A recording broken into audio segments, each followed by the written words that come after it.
I worked at a gas station in my small North Carolinian town, 10 miles from Charlotte. I was a 39-year-old wife and mother of 3 daughters. I was a stay-at-home mom, and my daughters were all in school. At the time, my family needed a little extra income. The area was predominantly safe. My hours were from 10 p.m. to 6 a.m. My duties included being a cashier, stocking products, cleaning, doing nightly audits, and reading every Dean Koontz novel I could get my hands on. All of this was done by myself, I should add. The company didn't feel a need for a second person on this shift because it was slow, but on weekends, it was very hectic. I handled this job like a pro. I loved seeing my regulars at night and the morning workers getting their coffee and heading to work. I worked at this gas station in my little town, which we call a convenience store, for a year. I did have the run-of-the-mill meth heads who liked their sweets, the homeless looking for freebie cigs or somewhere to charge their phone, and the occasional local police officers who would come in around 1 a.m. for free coffee and to vent about their shift. On this particular night, I was reading Dean Koontz's novel, Intensity. I put the bookmark in because I felt like moving around. I went around the counter to the 5-hour energy shots and began to organize and stock. I heard the bell above the door, like I had a million times before. I had so many regulars, ranging from pizza delivery guys to EMTs. I was setting the case of 5-hour energy shots down to help this customer when I felt something cold and hard against my right shoulder blade. My first instinct was that this was a cruel prank from a regular. I turned around to say so when I was met with a gun pointing at my forehead. It was an African-American guy with a bandana on half his face. I immediately put my hands up in shock. I looked around and saw 3 more guys in different colored bandanas, looking nervous and demanding me to give them all the money. I walked around the counter with this guy holding his gun to my head and telling me to hurry up, open the register. I said, with my hand still in the air, shaking, yes, of course, here. I opened the register for him, and the 4 guys descended on it, taking all the cash. Suddenly, the gunman looked at me and said, "This register too, bitch." There was a second register that had the bare minimum for the first shift to open up with. I put in my code and opened that register as well. They cleaned that till too. They saw the safe underneath the first register, and again the gunman pointed his gun to my temple and demanded I open the safe. I said in a shaky voice that the safe is on a timer. If you press one button, whether it be for the $10 bills or a roll of quarters, it won't dispense again for 2 whole minutes. These guys were all on this safe, pressing buttons, while in the meantime, I'm praying out loud for God to spare me because I have a husband and children that need me. I kept frantically saying this prayer, and the guys were frustrated that the safe wasn't giving them what they wanted. I heard one of the guys saying, "Shut that bitch up." Another said, "Just shoot her already, we have what we need now." At that statement, I could feel I was about to lose my bladder and pee on myself. Even though I was scared out of my mind, I was also mad as hell this was possibly going to be where I ended. I held that pee in and watched as they started to steal as many cigarettes, wraps, and Black & Milds as they could. One of the guys yelled, "We've been here too long, let's go." 3 went sprinting to the door while 1 was in front of me while I was shaking with clenched hands praying. I looked up, and his bandana fell down. I thought this was it, but he just smiled at me and joined his friends. At the same time, a woman came in to buy a soda. They yelled at her and pointed the gun at her, demanding her purse. She said, "I'm not giving you my purse, motherfucker." I thought for sure they would get aggressive. Instead, they were worried about being there too long. They ran out of the door and scattered through the parking lot. I looked at the lady, then the glass door, and could see her partner's truck outside. I told her to get to her truck while I called the police. I locked the door as soon as she was in the truck. I picked up the store's landline and dialed 911. I ran to the stockroom and locked that door as well. I told the 911 operator all the details she needed, and after only a couple of minutes, she said it was safe to go to the front door for the officers. I did just that. I unlocked the door and immediately removed my name tag and threw it into the trash. I felt like this was finally over, and I obviously was quitting. I saw the woman customer that was confronted by the gunman shaking and rocking back and forth. I put my hand on her shoulder as she gave her statement to the police. I gave the officers my statement and called my manager. She came to the store along with CSI investigators. I had to watch myself on tape at least 3 times with the investigators. At one point, a CSI guy paused the video while the thieves were surrounding the safe and their back was turned and asked me, "Why didn't you run?" I said, "Because I was afraid I'd be shot in the back." He apologized immediately, realizing how traumatized I was. After the police left, I continued to converse with my manager as she tried to console me. She called her manager because she'd never been through anything like this. I heard upper management tell her, "Oh, she'll be all right, no need for me to get out of bed for this." I lost it and told her she was a piece of shit. I went home, and at this time it's around 4 o'clock in the morning. I go upstairs and kissed my children on their foreheads, then went to my and my husband's bedroom. I went into our bathroom to wash my face. I thought in my head to not wake him because he has another hour to sleep before his shift for his job begins. I couldn't help but to break down after realizing I was alive and at home splashing water on my face. My husband woke up to this and asked in a slight panic, "What's wrong, babe?" I broke down to my knees on my bathroom floor and explained my entire nightmare night to him. He held me and consoled me. I stayed up until it was time to take my children to school. When I got back home, I called the company's HR.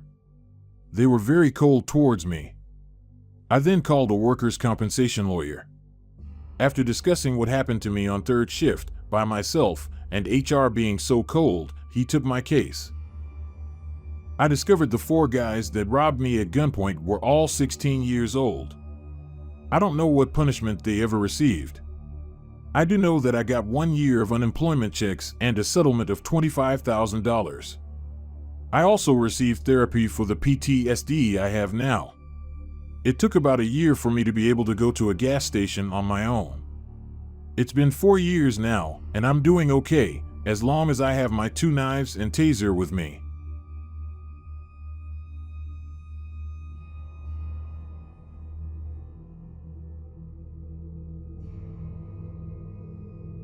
This happened on a weekend like any other. I had just moved in with my dad a few months prior, to which we had moved to Florida. My parents were looking for a new start. They took ownership of a gas station. It started out as a Chevron, but because of a clause in our contract was quickly changed to an ExxonMobil. We lived in a small town in Florida called Plant City.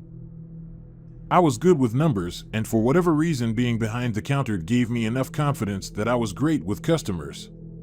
I trained for 5 months at 17, but once I was 18 I was officially hired and could run the place by myself, which is what always happened.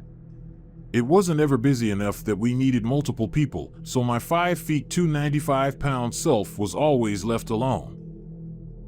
I got hit on a ridiculous amount, but being a passive girl who was finally out of her shell, I didn't mind all of the attention. I have multiple stories from working at the gas station which you'll be able to read in the next few days. Just for some idea, by my stepmom's decision I was the closer, which a lot of my regulars thought was a bad idea. But being a night owl, I didn't mind. The absolute worst part about closing was the fact that after I shut down the till and turned off the lights, I had to go to each of the gas pumps and dump the trash. It always left me feeling vulnerable, though this story isn't about that. It was probably about 9 p.m. on a Friday when this man came in. I knew instantly he was intoxicated, which wasn't entirely new for the area. But he did what often men did. They'd take a quick glance at me and turn away, to only moments later whip their head around like they just realized I was a young lone female at the cash register. He smiled at me like a wolf. He had been automatically heading to the beer coolers, but once he caught sight of me, he stumbled over. He was mid-40s, overweight, and heavily whiskered like he hadn't shaved in quite a time. I smiled politely, but his eyes were boring holes into me. Can I help you, sir?"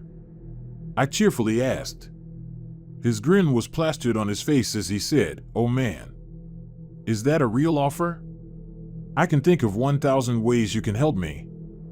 I laughed nervously, looking down in embarrassment. "How old are you?" he demands, in a serious tone that surprises me. I got that question often, so I tried not to think too much of it and quickly replied, "I just turned 18, sir." He smiles again and slurs, "Oh wow, you're even legal. This must be my lucky day. You're gorgeous, can I take you home?" I kind of choke on a reply and decide to play stupid. Legal, sir? Legal for what? I'm legally old enough to sell you lottery tickets and alcohol, but that's about all. He laughs then. I could get alcohol anywhere, but I decided to come here. It's fate. I was meant to see you. And I don't bother to respond, just continue to look down uncomfortably. A girl like you should never look down. I'm gonna go grab beer and then you should leave with me. He insists. I laugh, trying to play it off. "Oh no, sir, I still have another 2 hours until my shift is over." His face goes blank and stares at me.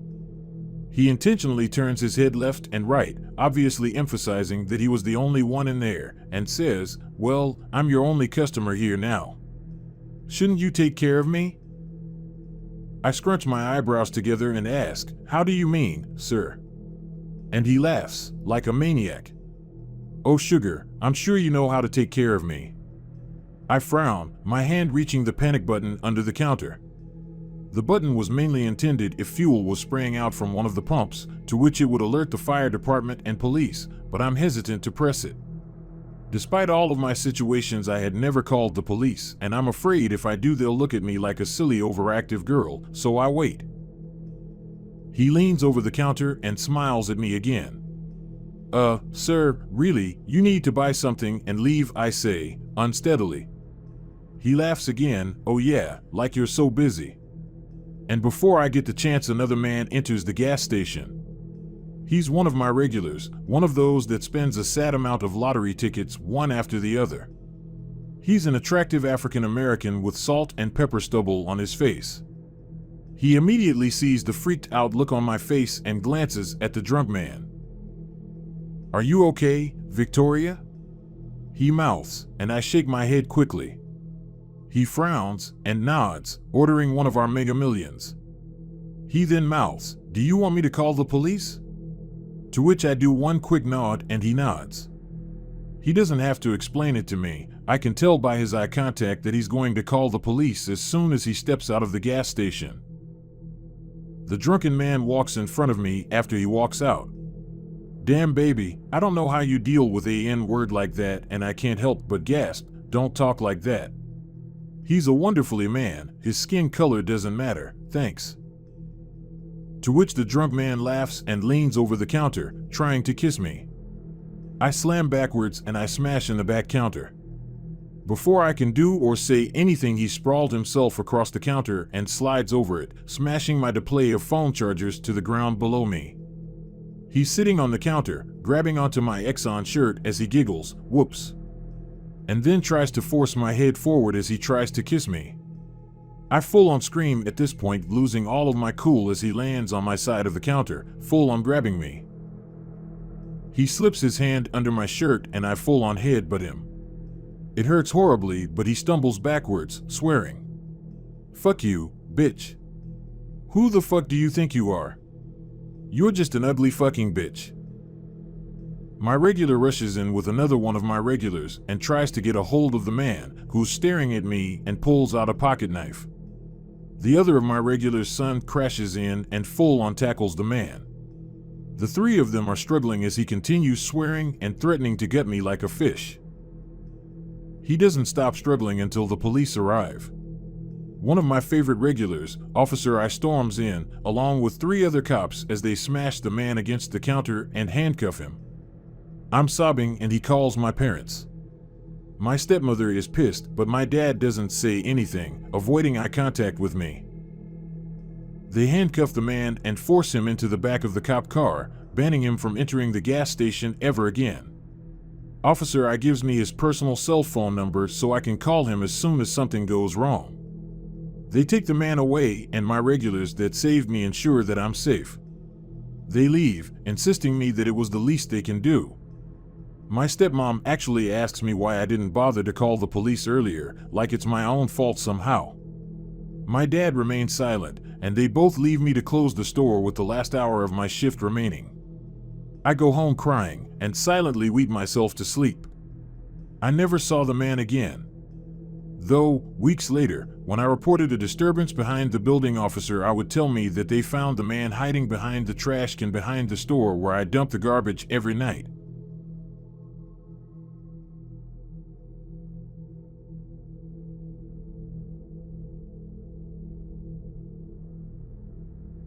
I am a 23-year-old college student and part-time worker. This story takes place at around 5 p.m., and the sun was still up. I am female, quite tall, and frequent the gym, so stuff like this literally never happens to me. Also, I live in Florida, so I'm usually immune to that kind of crazy. Everyone has that one favorite gas station, the one that is close to your house and has cheap gas and nice workers. Well, my favorite gas station is the 7-Eleven, down the road from me, the one that is always busy and is open 24/7.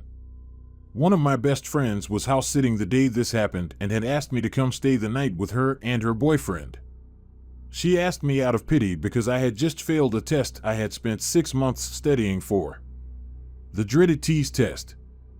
I can't remember most of that day except for thinking to myself, thank God my best friend invited me to drink this off with her. I had spent most of that day crying and decided with how crappy I felt it would be a good idea to dress up and completely do my makeup. For some reason, this honestly does make a girl feel better. I packed some comfy clothes and night clothes, excited for my night of partying ahead, and jumped in the car. I started her up and noticed I had to get gas before I went anywhere. No biggie, I thought. I drove to the 7-Eleven and pulled up and parked at the gas pump that said number 1. This is my favorite spot because it's close to the doors so the workers can see me. Also, little tip, if you are paying with a card, the front pump is least likely to be hacked. This day already sucked, and I had $20 on me, and I figured I might as well use that instead of a card. I knew my gas tank would only take about $17, so I decided to forget the diet and get a big-ass Slurpee. This turned out to be a mistake because this is where I assumed he first saw me. There I was, minding my own business, fighting with the Slurpee lid and my cup, and this guy comes up. I think nothing about it because I was concentrating on mixing my flavors of Coke and cherry. I was all shaky from the shit day I had and ended up spilling most of it and trashed it to make a new one. That was when I realized the guy behind me was at the coffee bar. I thought this was strange because I had just seen him at the soda machine right next to me. As I was remaking my Slurpee, the guy turned and caught eyes with me. He had creepy written all over him. He was tall, like 6 feet 3 tall, and he was stocky. He had shoulder-length wavy brown hair and a beard and dark sunglasses on. To top it all off, the weirdo was wearing a fedora, no offense Patrick Stump. As we made eyes, he smiled and said, "Look, I am so weird." He laughed, and I finally understood he was filling the coffee cup with soda, instead of using the bigger cups made strictly for soda. I said, "Yeah, you are a riot," and returned my attention back to what I was doing. Usually, I am very friendly, but like I said, that day was just so bad I didn't have it in me to be nice. Finishing with my mixing, I wasn't paying attention anymore, so when I went up to pay, I lost sight of him. Honestly, I figured he had to be right behind me because he finished his whatever he was doing at the same time I finished. I paid and asked for gas on pump 1 and walked out there to pump my gas. I noticed while I was inside someone had parked on the other side of the pump. I was slightly annoyed because I live in a small town and I didn't want to have to be nice or make chit-chat. I finished pumping my gas and climbed into my car. As soon as I got in, I locked the door like I always do. I was fiddling with my phone's GPS and AUX cord when someone sharply knocked on my car window. I all but jumped out of my skin because I frighten easily. I looked through my window to see coffee soda cup guy motioning for me to roll my window down. So, I rolled my window down a little less than half. I slowly noticed that the car on the other side was his. "Hey, what ya need?" I said as nicely as I could. "Well, sorry to scare you, Missy, I just thought I should let you know," he responded and fell quiet. "What should I know?" I asked, starting to get freaked out. "Well, your tire on this side is dangerously low. You really shouldn't be driving with it like that," he responded in a serious tone. I foolishly tried to look while still in the car. But I slowly started to get an uneasy feeling. I usually am oblivious to potential danger, but today I was quite aware. "Oh. I didn't notice." "Thank you for letting me know," I responded out of politeness. "You should really get out and let me show you the tire. I could help," he said and continued to smile at me. Okay, this had me hearing major alarm bells in my head. But at the same time, it was the afternoon, and people were all around.